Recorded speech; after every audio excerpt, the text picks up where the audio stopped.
राजेश सहनी।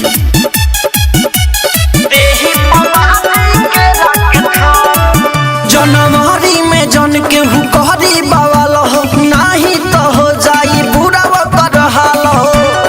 आवो मान जा जनवरी में जन के हुकहरी बवाल हो नाही तो हो जाई बुरा कर हाल हो। बात सुनो सच कहतानी हम, बात सुनो सच कहतानी हम। आधे पीपी के दारू जे करी बम बम देही बाबाजी के राके थम।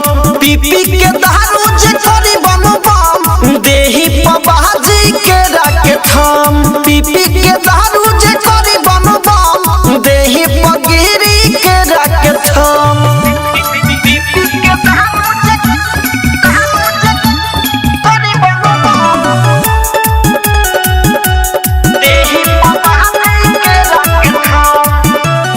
डीजे बाजी सभे कमर हिलाई पार्टी होई सुन भारी हो।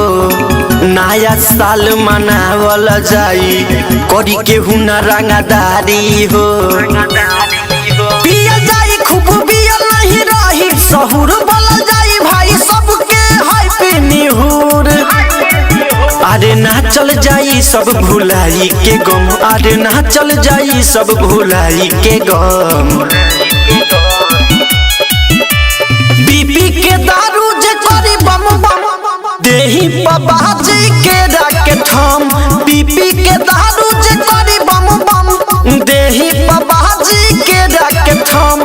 पीपी के दारू जे करी बम बम ओकरा देही बाबाजी के राके थम।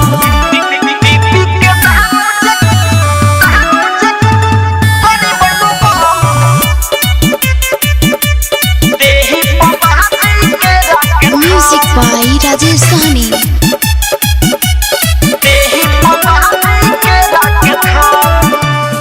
गोलू संजीव अनुराग सुनो चलल जाई नेपाल हो।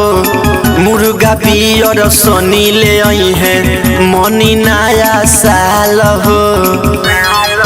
रामपाली संगे बारे रोहित नी दरदी कम पिया दारू न तो हो जाई सरदी। मंजीव कूदता रे छम छम छम, रंजीत कूदता रे छम छम छम। अरे पीपी के दारू जे करी बम बम देही पगिरी के राके थम। पीपी के दारू जे करी बम बम देही पगिरी के राके थम।